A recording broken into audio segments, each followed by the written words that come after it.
Selam aleykum, hayırlı akşamlar. Bugün Kırımızgalının 609. konu efirde zaman studiyada Şevket Наматуллаев çalışmakta. Kırımda Rus mahkemesi Rifat Çubarov'ni hapsga almak kararını çıkargan. Ahmetjetin Kiyev rayon mahkemesi bu kararını gıyabi şekilde yani zaochno ta oktyabrning 6'sında kabul etken.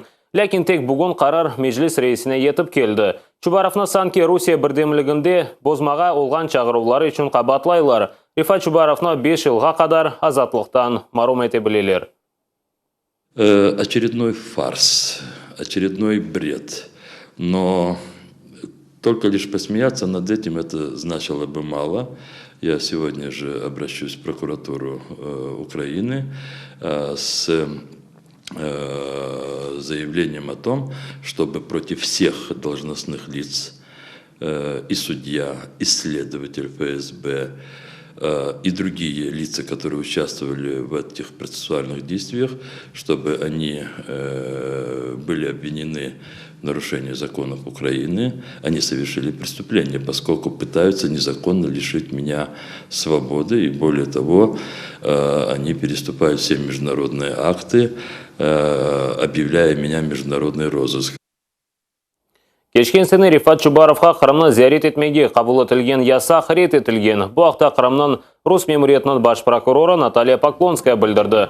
Прокурор айтқанына көре Чубаровны Қырымда беклейлер ве оңа ярмаданы зиярет етмек үшін ешбір мания енді жоқ. Белі ки кечкен сені язда меджлис рейсі үшін Қырымға кірішіні 5 жылға қапаттылар. Қарарыны тақдим етмек үшін сыңырға Поклонская мақсус озы келген еді. Чубаровға чықарылған ясақ не берабер меджлисіні де санки экстремистик әрекетлері үшін тенбиеледілер. Председателя Меджлиса крымско-татарского народа Чубарова Ривафата Абдурахмановича о недопустимости осуществления экстремистской деятельности. Повторно предупреждаю, требую незамедлительно прекратить экстремистскую деятельность и разъясняю, что в случае, если указанные в предупреждении нарушения федерального законодательства не будут устранены, то в установленном федеральным законом о противодействии экстремистской деятельности порядке деятельность Меджлиса крымско-татарского народа на территории Российской Федерации будет запрещена. Бүгін Қырым майданының 39-жы күні Жеман блокадасы девам ете, Туневін блокадаға қаршы кечірілмесі планлаштырылған наразылық ойледе олмады. Тәфсилатлы жа біздің мұхбирлеріміз біле.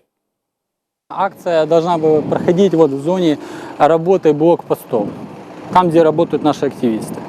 Ватандашлық блокадасына қаршы наразылық акция hazırlanғаны ақында активистлер Туневін ақшам білділер. İnsanlarını yerli iş adamlarından biri Zinaviy Nijnik topladı. Narazılıq akциясында 100-ден зиеде Геническ районының таксистлері ve iş adamları iştirak etmek gerek еді. Городзиной помоги, потому что приезжают конкретно под дулами автоматов, заставляют идти голосовать на Чангар. Их было 150 человек. Всех запугали так, что просто люди боятся конкретно. Bu ise aynı Zinaviy айтқан, ona yardım sorap kelgen ve yerli hakimiyetki akциясының keçirilmesine razılık bermege müracaatinen bulungan iş adamları. Мы написали акцию всего на проведение мирной маршрутизации. Мирной акции. Просто мы хотели, чтобы ослабили досмотр машин. И все лишь, больше ничего. Просто мы решили обговорить пока мирно, спокойно, без акций. И с нами пошел правый сектор, бригада Азов и Меджлис пошли на нашу встречу.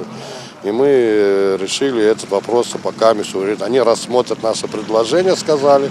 Aktivistler алған хаберге көре акция тәшеббүсчісі Геническ районының сабық башлығы Сейтумер Неметуллаев. Ал азырда о Қырымда Русия тарафдары олған Қырым Бірлігі тәшкилатының башлығы ола. У нас есть полная информация о финансировании со стороны Автономной Республики Крым данной акции. Поэтому сейчас уже данным вопросом занимаются правоохоронные органы.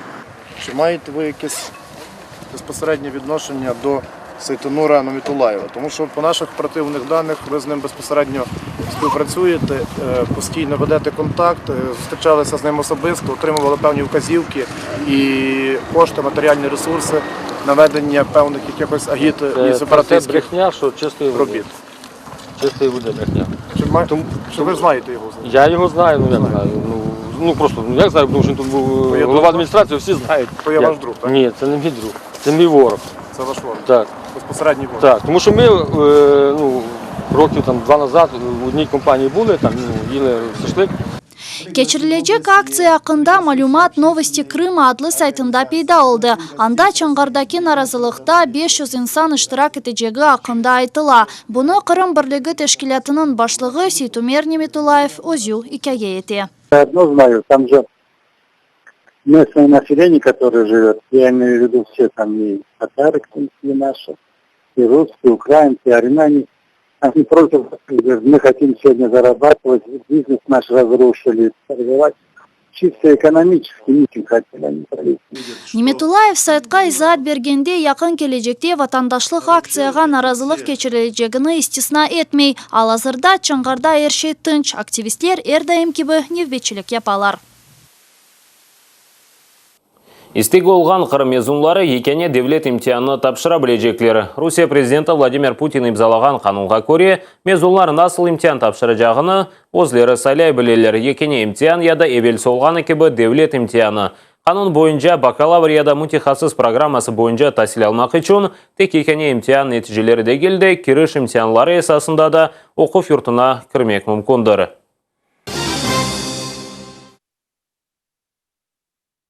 Ахмеджет шер мемориеті меркези базарда урбалар сыраларыны лягу етмеге есті. Олар ерні яда концерт салоны яда егленже меркезі құрла біле. Бұақта шер баш мемары Эрнст Мавлютов білдірді. Бұнен бағылы сатыжылар ве шер сакелерінің түшінжелері невбете келев қамызда.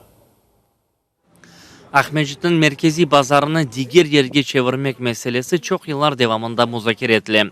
Ebelden çarşını şehir etrafına köçürmege istegen ediler. Lakin şimdi ise hakimiyet tek kısmen bazardaki eşya ve urbalar satılgan boluknu köçürmege teklif etti.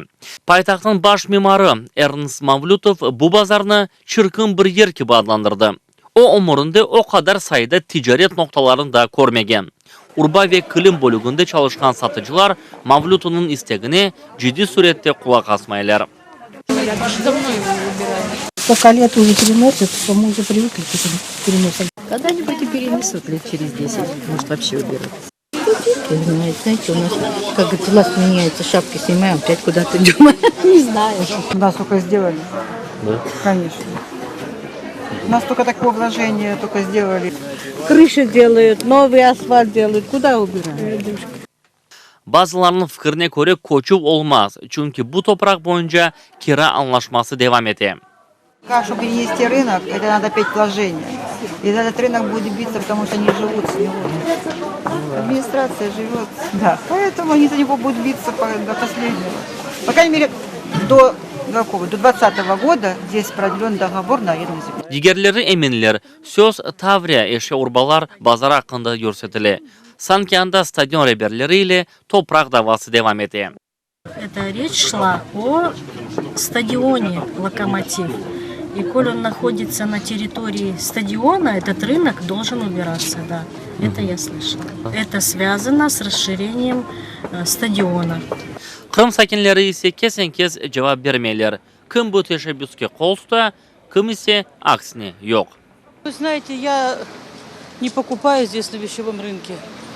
Так что мне он как-то не нужен. А вообще людям надо где-то работать. Где людям работать, скажите, пожалуйста, вот где им работать? Им же где-то надо работать, зарабатывать деньги, как-то жить. Не знаю, как людям это удобно, неудобно, они здесь все привыкли покупать. Так что не знаю, что сказать вам. Это самое. Пусть остается. Я здесь не покупаю одежду, не до этого. Но для того, чтобы люди не пострадали, а это наши с вами горожане, жители, которые зарабатывают на себе на хлеб, сначала надо построить тот рынок, где они займут достойное место и будут получать не меньше, чем здесь, обеспечивать свои семьи. С этого надо начинать, а не просто так принять решение и забыть о людях. Это, считаю, правильно, потому что здесь должны быть продукты.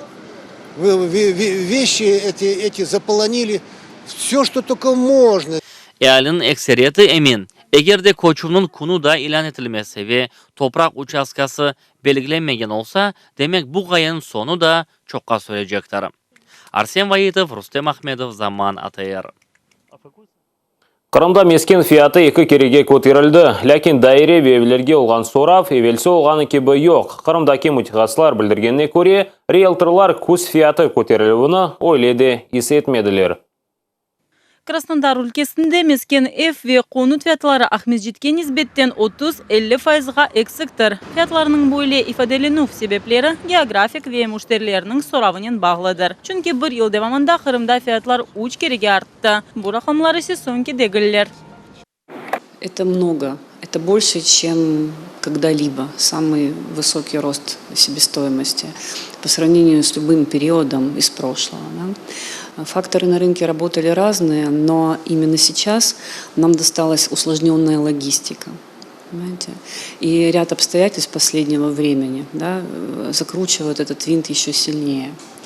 Бірчок себеплер логистиканен бағлы себеплерге айыттыр. Чүнки құрыжылық мальземелерінің 80% Қырымға Русия тарафтан келе ве паром әрекеттінен кечмеге мечбур. Нақлия вастасынен yollar қапалғаны себебінден фиятлар бұйын әлештеді көтерілді. Украинадан эссасин, пенопласт, газобетон кыбы мақсулатлар кетірілі. Олар есе құрыжылықта тышқы қияфетте ішлетілі. Бұнан себеп Қырым құрыжылары бұтынле Русия мальземелеріне кечмеге мечбурлар. Бұ шартлар есе евмескен фиятларына да тесір еті. Мы сравнивали стоимость ключевых стройматериалов в Краснодарском крае и в Симферополе. И вот именно оттуда, из этого анализа, я озвучила вам рост себестоимости в 25-30%. Құрыжылық мальземе вейшлерінің 30%ға көтерілуі Қырымда мескен фиятларына 50%ға артмасыны себеп болды. Бөлі әрекет ве адымларынен Қырымда доступное жилье ибаресіні бұтынле ұнытмаға мүмкіндір. Ахмеджитте Крымская весна соқағы пейда oldu. Соқақ қайда ерлешкені ве не үшін соқаққа бұл ерні саляғанларыны бізі мұғберлеріміз біле. Ахмеджитте Крымская весна соқағына олмақ бөле қарарға Қырымның Рус акиметінің Ахмеджит шер шура депутатлары қол тұтты. Ләкин бөле теше буске еркес қол тұтмай. А разве это имеет большое значение для самого Симферополя? По-моему, должно быть название улицы, там где-то что кто-то жил, какой-то там человек, который воевал там, или какую-то пользу внес для города. И называть, а Крымской весны не вижу такой необходимости. Мне как-то все равно. Но если со стороны политической, я бы не поддержал бы. Зачем? Соқақ пейда алғанына қол тұтқанлар емен бөйле адлы соқақны дигер ерде адландырмақ керек еді. Когда приезжие приезжают у нас, они бывают где больше? Не по окраинам, а в центре. Ну, что-нибудь центральное, а не на задворках. Потому что это очень значимое событие для нас. Нужно переименовать какое-нибудь глупое название, типа «Пятый тупик». Я бы себя на улице, на мотозалке увидел. Хорошо, природа хорошая. Салгирчик, уточки плавают. И я считаю, где-то в районе Пушкинской. Любой гость Крыма по ней прошел. Значит, в таком месте не прятать ее за 3-9 земель. Депутатлар ісе дигер қарар алдылар. Ады енді олған соқаққа дигер ат бермеге проблемадыр. Бұл меселені чезмек үшін $100 миллион рубле сарф етмек керек. Шу себептен яңы адны яңы құрылған соқаққа бермеге қарар алдылар. Крымская весна адлы соқақ Каменка Боғырча микрорайонында пейда олajaq. Бұл ер шер сакинлерінде пек популярде гел, чүнки анда шер чөплік полигоны ерлеше. Как это в Каменке возле свалки? Ну что это вы такое говорите? Ну? Окраина, мне кажется, не годится. Ну, мне бы не хотелось. Но это тогда неуважение к Крымской весне, я считаю. Марьина районында Мирмирша, Семург, Папоротниковая ве Ивана Купала соқақлары да пейда oldu. Русияның Мудафа Назирлігі Сүрейде қызмет еткен аскер елек олғанны таздықлады. Назирлік берген малиматқа көре 19 яшлы Вадим Костенко қызметтен соң аратланған вақыт суйқаст еткен. Елек олған аскерінің ана бабасы суйқаст олғанына инанмайлар. Геншінің женазесі бүгін Краснодар вилаетінде кечірілді. Настоящее время портал журналистлері елек олған аскерінің ана бабасы ве достларынен субетлештілер. Все жители хутора находятся в трагическом состоянии.